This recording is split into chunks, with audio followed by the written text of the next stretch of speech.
Hi Mark, my English name is Terry, and my Chinese name is Wu Hantai. My student number is S0441054.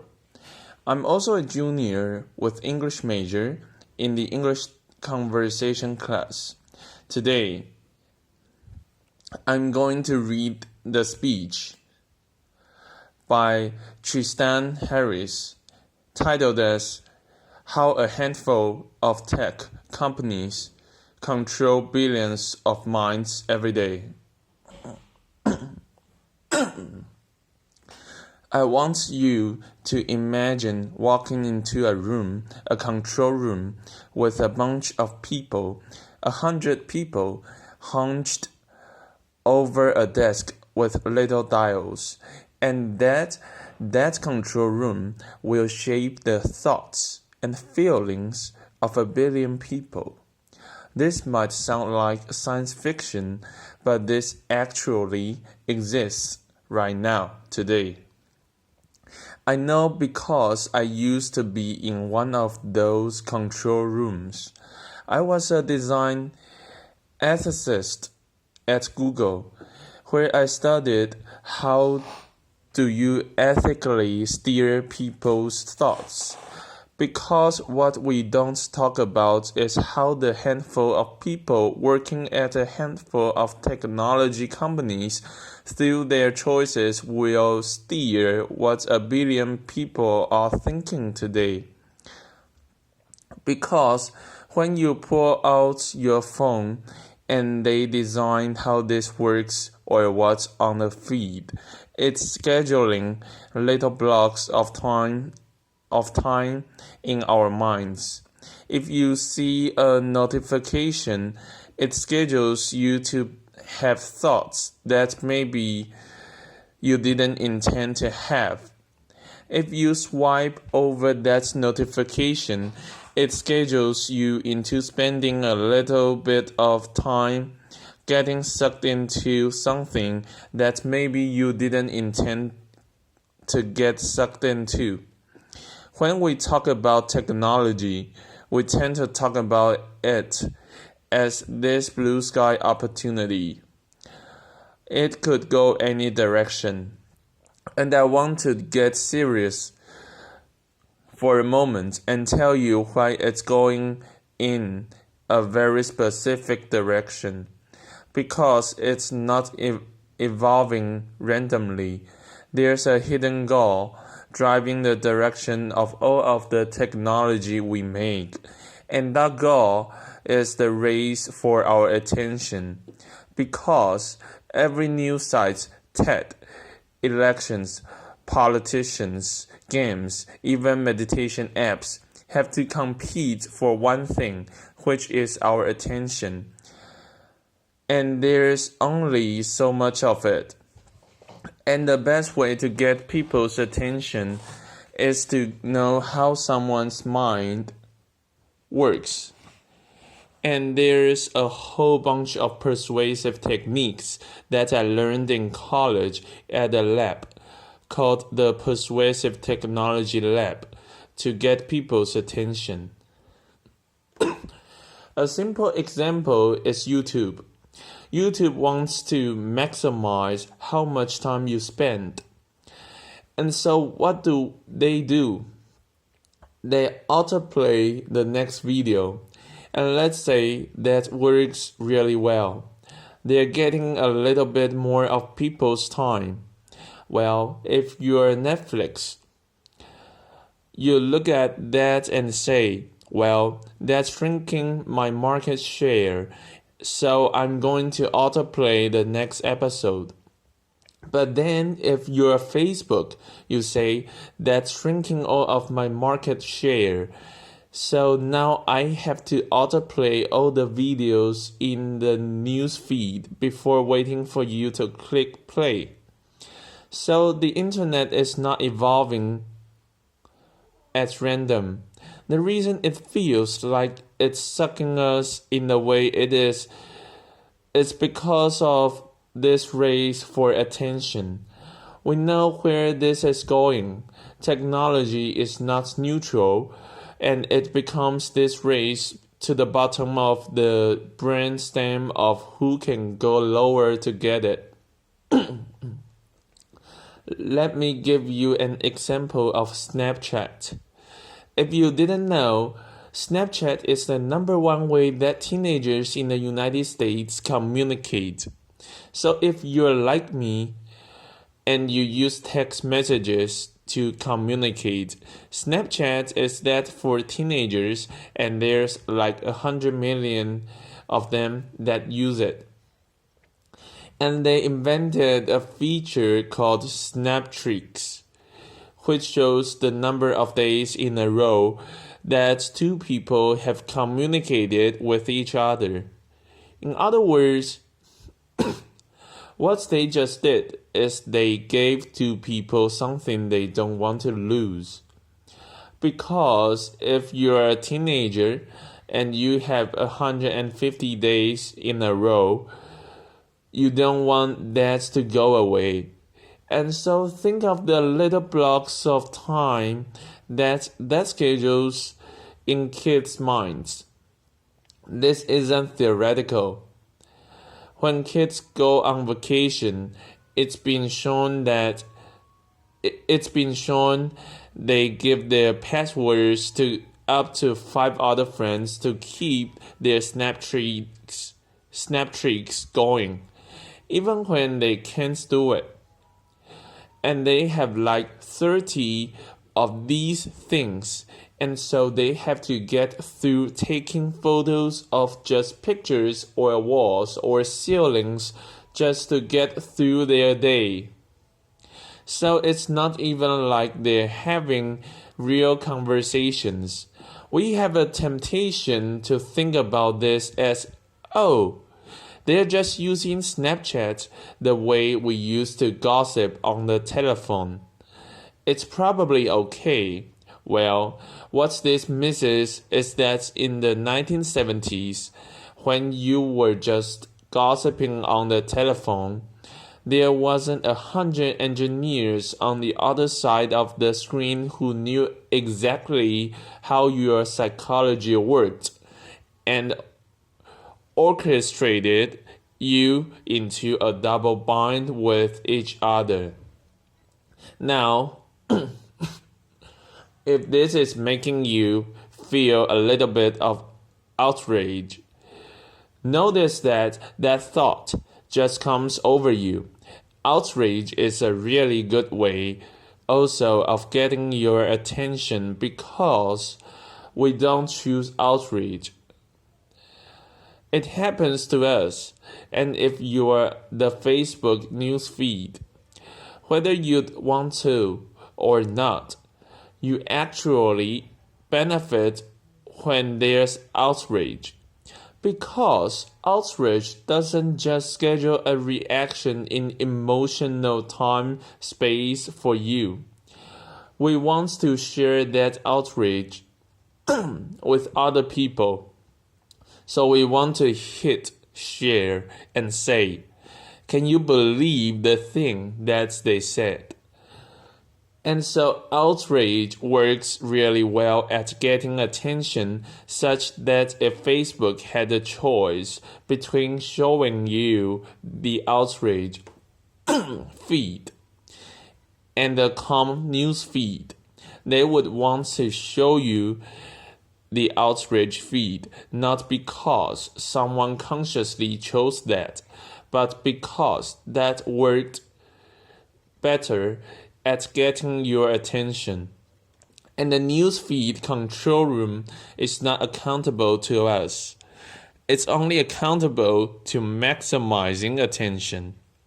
It's also accountable because of the business model of advertising for anybody who can pay the most to actually walk into the control room and say, that group over there, I want to schedule these thoughts into their minds. So you can precisely target a lie directly to the people who are most susceptible. And because this is profitable, it's only going to get worse. So I'm here today because the costs are so obvious. I don't know a more urgent problem than this, because this problem is underneath all other problems. It's not just taking away our agency to spend our attention and live the lives that we want. It's changing the way that we have our conversations. It's changing our democracy, and it's changing our ability to have the conversations and relationships we want with each other.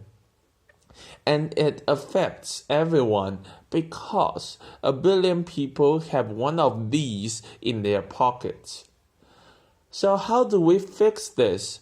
We need to make 3 radical changes to technology and to our society.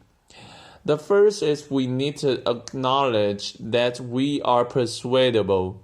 Once you start understanding that your mind can be scheduled into having little thoughts or little blocks of time that you didn't choose, wouldn't we want to use that understanding and protect against the way that happens?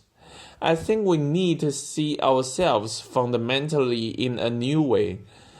It's almost like a new period of human history, like the Enlightenment, but almost a kind of self-aware enlightenment, that we can be persuaded, and there might be something we want to protect.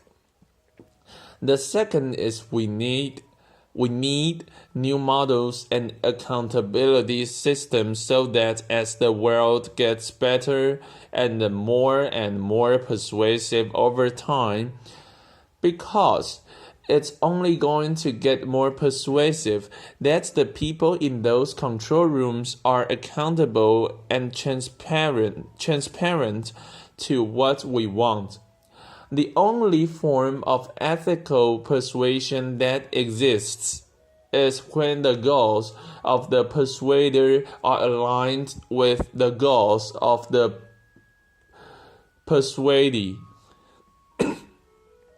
And that involves questioning big things like the business model of advertising. Lastly, we need a design renaissance, because once you have this view of human nature, that you can steer the timelines of 1 billion people, just imagine there's people who have some desire about what they want to do and what they want to be thinking and what they want to be feeling and how they want to be informed.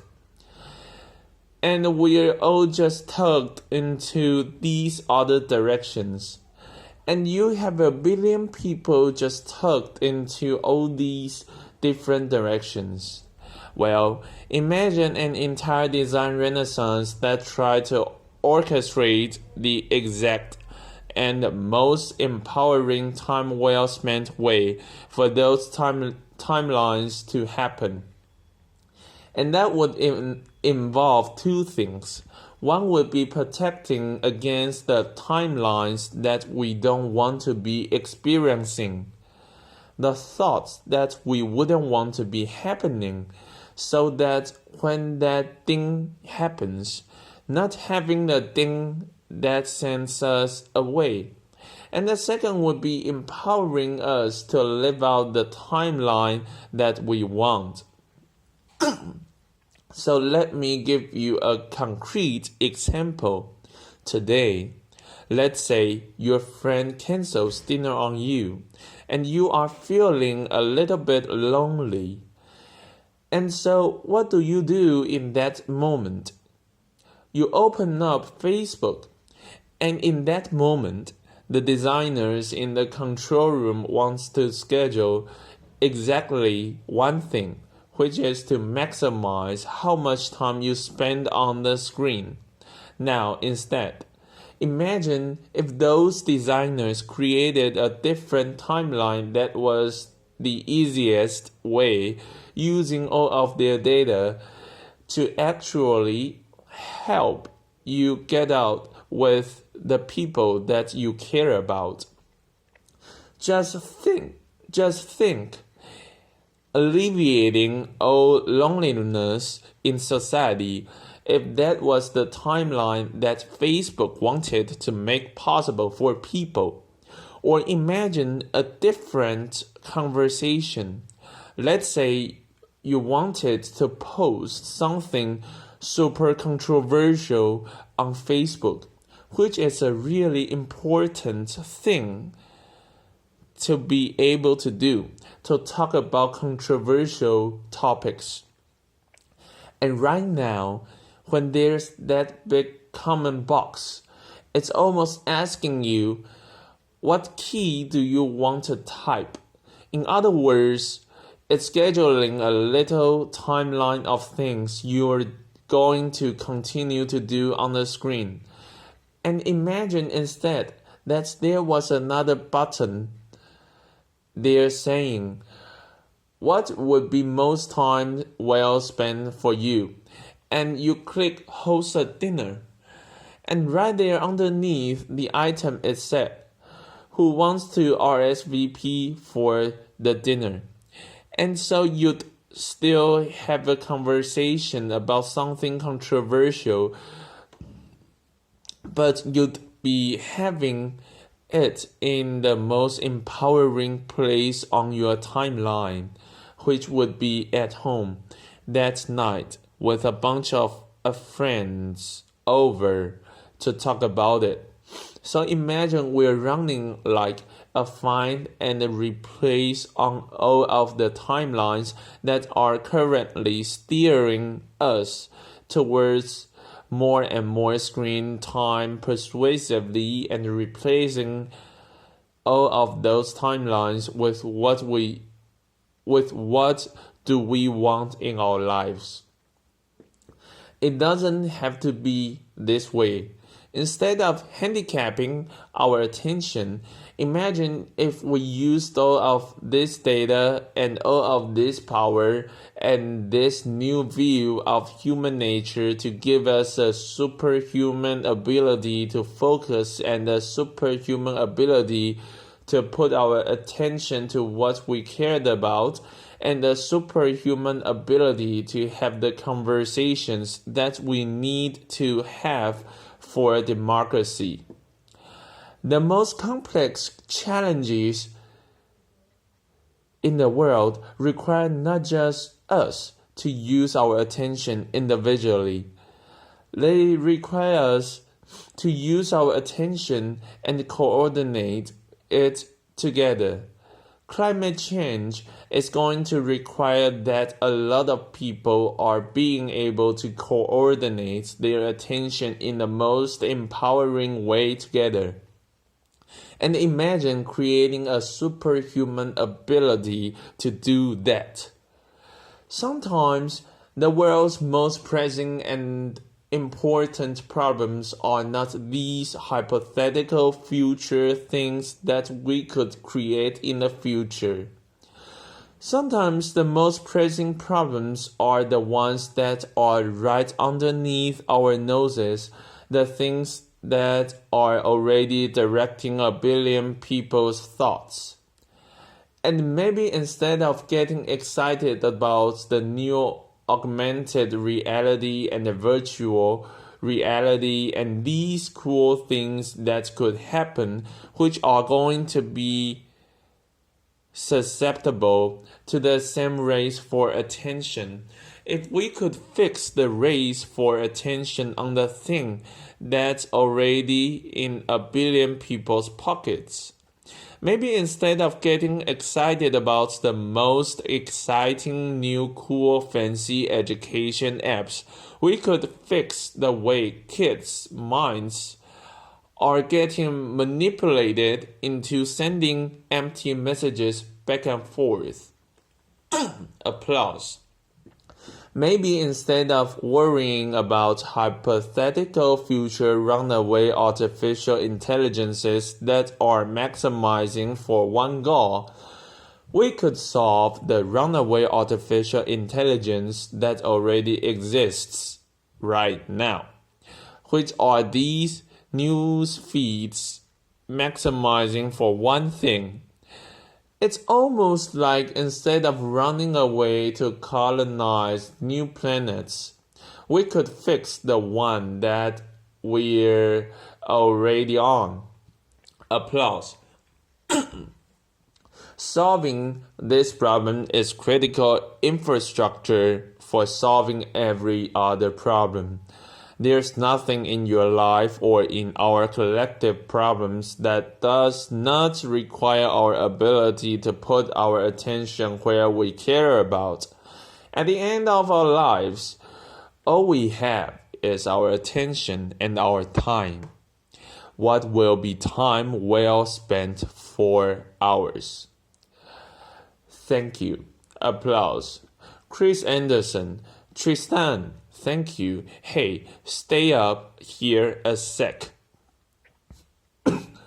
First of all, thank you. I know we asked you to do this talk on pretty short notice, and you've had quite a stressful week getting this thing together, so thank you. Some people listening might say, what you complain about is addiction, and all these people doing this stuff, for them, it's actually interesting. All these design decisions have built user content that is fantastically interesting. The world's more interesting than it ever has been. What's wrong with that? Tristan Harris. I think it's really interesting. One way to see this is if you are just YouTube. For example, you want to always show the more interesting next video. You want to get better and better at suggesting that next video, but even if you could propose the perfect next video that everyone would want to watch, it would just be better and better at keeping you hooked on the screen. So what's missing in that equation is figuring out what our boundaries would be. You would want YouTube to know something about, say, falling asleep. The CEO of Netflix recently said, our biggest competitors are Facebook, YouTube, and sleep. And so what we need to recognize is that the human architecture is limited and that we have certain boundaries or dimensions of our lives that we want to be honored and respected, and technology could help do that. Applause. CA. I mean, could you make the case that part of the problem here is that we've got a naive model of human nature? So much of this is justified in terms of human preference, where we've got these algorithms that do an amazing job of optimizing for human preference. But which preference? There's the preferences of things that we really care about when we think about them versus the preferences of what we just instinctively click on. If we could implant that more nuanced view of human nature in every design, would that be a step forward? TH. Absolutely. I mean, I think right now it's as if all of our technology is basically only asking our lizard brain what's the best way to just impulsively get you to do the next tiniest thing with your time instead of asking you in your life what would be most time well spent for you. What would be the perfect timeline that might include something later would be time well spent for you here at TED in your last day here. CA. So if Facebook and Google and everyone said to us, first up, hey, would you like us to optimize for your reflective brain or your lizard brain? You choose. TH, right. That would be one way. Yes. Yes. CA. You said persuadability. That's an interesting word to me because to me there's two different types of persuadability. There's the persuadability that we are trying right now of reason and thinking and making an argument, but I think you were almost talking about a different kind, a more visceral type of persuadability, of being persuaded without even knowing that you are thinking. TH. Exactly. The reason I care about this problem so much is I studied at a lab called the Persuasive Technology Lab at Stanford that taught students how to recognize exactly these techniques. There's conferences and workshops that teach people all these covert ways of getting people's attention and orchestrating people's lives. And it's because most people don't know that exists, that this conversation is so important. CA. Tristan, you and I, we both know so many people from all these companies. There are actually many here in the room, and I don't know about you, but my experience of them is that there is no shortage of good intent. People want a better world. They really want it. And I don't think anything you're saying is that these are evil people. It's a system where there's these unintended consequences that have really got out of control. TH. Of this race for attention, it's the classic race to the bottom when you have to get attention and it's so tense. The only way to get more is to go lower on the brainstem, to go lower into outrage, to go lower into emotion, to go lower into the lizard brain. CA. Well, thank you so much for helping us all get a little bit wiser about this. Tristan Harris, thank you. TH, thank you very much. Applause.